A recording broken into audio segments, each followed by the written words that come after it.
Hello friends, welcome to Study Pathshala. Indian political thinkers यानी कि भारतीय राजनीतिक विचारकों की जो सीरीज़ स्टार्ट हुई थी, आज ये उसका पार्ट 2 है। और ये देखिए, एसएससी, आईबीपीएस और स्टेट पीसीएस जितने भी हैं उन सब के लिए तो इम्पॉर्टेंट है ही, साथ में यूपीएससी के लिए भी काफ़ी इम्पॉर्टेंट है, क्योंकि मॉडर्न हिस्ट्री में थिंकर्स से रिलेटेड कुछ ना कुछ जुड़ी हुई उनसे बातें या फिर उनके द्वारा प्रकाशित किए गए समाचार पत्र, उनके द्वारा लिखी गई पुस्तकें, इन सभी के नाम पूछ लिए जाते हैं। और इसके साथ ही नेट जेआरएफ के लिए भी बहुत इंपॉर्टेंट है। तो चलिए देखते हैं कि आज कौन से हम विचारक के बारे में पढ़ने वाले हैं। तो ये हैं जयप्रकाश नारायण, जो जेपी के नाम से भी काफ़ी फेमस हैं। तो स्टार्टिंग में हम इनका थोड़ा सा जीवन परिचय देखेंगे। यहाँ आप इनकी पिक्चर भी देख सकते हैं। तो सबसे पहले बात करें जन्म की, तो 11 अक्टूबर 1902 में इनका जन्म हुआ था, उत्तर प्रदेश के बलिया में। मृत्यु 8 अक्टूबर 1979 में इनकी मृत्यु हुई थी। मृत्यु का कारण था हृदय की बीमारी और मधुमेह यानी कि डायबिटीज़। शिक्षा इनकी एमए थी। प्रसिद्धि किस लिए इनको इतनी हासिल हुई, क्योंकि 1999 में उन्हें मरणोपरांत भारत रत्न से सम्मानित किया गया। FIE फाउंडेशन के द्वारा इन्हें राष्ट्रभूषण सम्मान दिया गया और इसके साथ ही लोक सेवा के लिए इन्हें रमन मैग्सेसे पुरस्कार से भी सम्मानित किया गया था। और इसके अलावा सबसे बड़ी जो प्रसिद्धि इनके जीवन की है वो है जेपी आंदोलन। जेपी आंदोलन इनके द्वारा शुरू किया गया था। अब बात करें कौन सी राजनीतिक पार्टी से ये जुड़े हुए थे, तो कांग्रेस, सोशलिस्ट पार्टी, जनता पार्टी, संपूर्ण क्रांति और लोकनायक फाउंडेशन, इन सभी राजनीतिक पार्टियों से ये जुड़े थे। और अंत में बात करें, इनकी पत्नी का नाम था प्रभावती। तो ये थी कुछ जनरल चीज़ें इनके जीवन से जुड़ी हुई। अब आ जाते हैं अपने क्वेश्चंस पर। तो हमारा पहला प्रश्न है इसमें, निम्न में से कौन सी रचना जयप्रकाश नारायण की नहीं है? ऑप्शंस में है टुवर्ड टोटल रिवोल्यूशन, समाजवाद, सर्वोदय लोकतंत्र, माई पिक्चर ऑफ सोशलिज्म या फिर मैं एक समाजवादी हूँ। तो इनमें से ऊपर की जो तीनों बुक्स दी गई हैं, तीनों रचनाएं दी गई हैं, ABC, तीनों इन्हीं की हैं, जयप्रकाश नारायण जी की। कौन सी नहीं है पूछा गया है, तो डी, मैं एक समाजवादी हूँ, ये जयप्रकाश नारायण की रचना नहीं है, बाकी तीनों हैं। नेक्स्ट क्वेश्चन है, जयप्रकाश नारायण के समाजवादी विचारों पर सर्वाधिक प्रभाव था? इनमें से किसका सबसे अधिक प्रभाव था इनके विचारों पर? ऑप्शंस में है गांधीवाद का, मार्क्सवाद का, साम्यवाद का या फिर फेबियनवाद का। तो जयप्रकाश नारायण के समाजवादी विचारों पर सर्वाधिक प्रभाव गांधीवाद का था। अगला प्रश्न है, जयप्रकाश नारायण ने समग्र क्रांति को राष्ट्र के समक्ष पेश किया? किस वर्ष में पेश किया समग्र क्रांति को? 1972 में, 1974 में, 1976 में या फिर 1975 में? तो जयप्रकाश नारायण जी के द्वारा समग्र क्रांति को राष्ट्र के समक्ष पेश किया गया 1974 में। तो इसलिए इसका सही आंसर होगा ऑप्शन नंबर बी, 1974। समग्र क्रांति का विचार सर्वप्रथम राष्ट्र के समक्ष किसने प्रस्तुत किया था? MN राय ने, नरेंद्र देव ने, राम मनोहर लोहिया ने या फिर जयप्रकाश नारायण ने?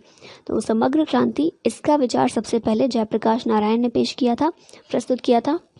और कब किया था वो हम पहले देख चुके हैं, 1974 में। निम्नलिखित में से कौन सा कथन जयप्रकाश नारायण के समाजवादी से मेल नहीं खाता है? ऑप्शन में है विशेष अधिकार वर्ग की समाप्ति, शोषण की समाप्ति, आर्थिक विकेंद्रीकरण या फिर राजनीतिक विकेंद्रीकरण। तो जयप्रकाश नारायण का जो समाजवाद था उसमें ऑप्शन नंबर सी मेल नहीं खाता।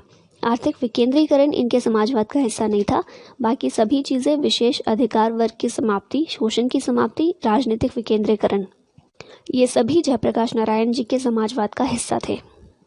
जेपी आर्थिक विकेंद्रीकरण जैसा कोई विचार नहीं रखते थे। निम्न में से जयप्रकाश नारायण पक्षधर हैं? किसके पक्षधर हैं? क्रांतिकारी समाजवाद, उत्पादन के साधना का राष्ट्रीयकरण, लोकतांत्रिक समाजवाद या फिर फेबियनवाद? तो जयप्रकाश नारायण लोकतांत्रिक समाजवाद के पक्षधर हैं। तो इसलिए इसका सही आंसर होगा ऑप्शन नंबर सी, लोकतांत्रिक समाजवाद। आधुनिक लोकतंत्र के प्रति जयप्रकाश की आलोचना निम्न बात पर केंद्रित है? किस आधार पर आधुनिक लोकतंत्र की आलोचना करते हैं जयप्रकाश नारायण? ऑप्शन में है दलविहीन लोकतंत्र, परोक्ष चुनाव की नवीन पद्धति, सत्ता का विकेंद्रीकरण या फिर सत्ता राजनीति?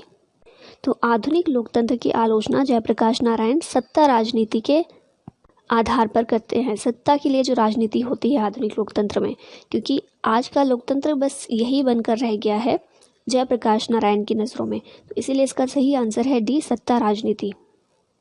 जेपी ने विद्यमान लोकतंत्र में सुधार के लिए निम्न में से कौन सा सुझाव दिया था? ऑप्शन में है दलगत राजनीति, सत्ता राजनीति, सत्ता का केंद्रीकरण या फिर परोक्ष चुनाव की नवीन पद्धति। तो लोकतंत्र में सुधार के लिए हमने देखा आलोचना वो किस आधार पर करते हैं, तो सुधार के लिए भी तो कुछ सुझाव देते हैं ना आलोचना के बाद, तो वही सुझाव देते हैं ये। ऑप्शन नंबर डी इसका सही होगा, परोक्ष चुनाव की नवीन पद्धति। इनका मानना है कि इसी के जरिए जो भी कमियां हैं आधुनिक लोकतंत्र में उसको ठीक किया जा सकता है। विनोबा भावे के शिष्य बनने के बाद जेपी ने किस विचारधारा को अंगीकार किया था? ऑप्शन में है सर्वोदय, दल विहीन लोकतंत्र, पूंजीवाद या फिर समाजवाद। तो विनोबा भावे इनके शिष्य बन गए थे ये, और इनके शिष्य बनने के बाद इन्होंने सर्वोदय की विचारधारा को अंगीकार किया था। तो इसका सही आंसर होगा option number A, Sarvodaya. Jayaprakash Narayan के समाजवाद की निम्नलिखित में से कौन सी एक विशेषता नहीं है? ऑप्शन में है शोषण की समाप्ति और समानता, विशेष अधिकार प्राप्त वर्ग की समाप्ति, अहिंसक जन आंदोलन या फिर साम्यवादी आर्थिक संरचना। जयप्रकाश नारायण जी के समाजवाद की विशेषता नहीं है, वो है ऑप्शन नंबर ए, शोषण की समाप्ति और समानता। बाकी तीनों पॉइंट्स इनके समाजवाद की महत्वपूर्ण विशेषताएं हैं। लोकनायक की उपाधि निम्न में से किस नेता को दी गई है? लोकनायक महात्मा गांधी को, विनोबा भावे को, गोपाल कृष्ण गोखले को या फिर जयप्रकाश नारायण को। तो लोकनायक की उपाधि दी गई है जयप्रकाश नारायण को। जयप्रकाश नारायण ने अपनी कौन सी पुस्तक में समाजवाद के स्वरूप का चित्रण किया? क्योंकि उनकी विचारधारा समाजवाद के काफ़ी करीब थी, तो उसी के बारे में पूछा गया है कौन सी पुस्तक है जो समाजवाद के स्वरूप के बारे में जिसमें बात की है उन्होंने। ऑप्शन है my socialism, why socialism, my picture of socialism, towards struggle या फिर क्रांति का आधुनिक प्रयोग। तो इसका सही आंसर है option number B, my picture of socialism. तो इस पुस्तक में उन्होंने समाजवाद के स्वरूप का चित्रण किया, समाजवाद के बारे में बात की और अपने समाजवाद के बारे में बात की जो वो विचारधारा रखते हैं समाजवाद के बारे में। सन 1975 में जेपी ने किसके खिलाफ क्रांति का आह्वान किया था? समग्र क्रांति का आह्वान उन्होंने किसके खिलाफ किया था? अटल बिहारी वाजपेयी, इंदिरा गांधी, राजीव गांधी या फिर वीपी सिंह। तो 1975 की बात हो रही है, याद कीजिए 1975 में किसकी सरकार थी? तो ऑप्शन होगा इसका बी, इंदिरा गांधी। इंदिरा गांधी के खिलाफ जेपी आंदोलन इन्होंने चलाया था और समग्र क्रांति का आह्वान किया था। और हमारा आज का लास्ट क्वेश्चन है, जेपी ने सर्वोदय आंदोलन के प्रति जीवन दान देने की प्रतिज्ञा कब की? अप्रैल 1954 में, दिसंबर 1954 में, अप्रैल 1955 में या फिर दिसंबर 1955 में। तो सर्वोदय आंदोलन के प्रति जीवन दान देने की प्रतिज्ञा जेपी के द्वारा की गई थी अप्रैल 1954 में। तो इसका सही आंसर होगा ऑप्शन नंबर ए। अब इनके बारे में कुछ इंपॉर्टेंट फैक्ट्स देख लेते हैं, जैसे कि जेपी ने ही, जयप्रकाश नारायण जी ने ही संपूर्ण क्रांति का आह्वान किया था। कब किया था? 1974 में। इनकी एक महत्वपूर्ण पुस्तक है स्वराज से लोकनायक, जो जयप्रकाश नारायण और यशवंत सिन्हा दोनों ने मिलकर लिखी है।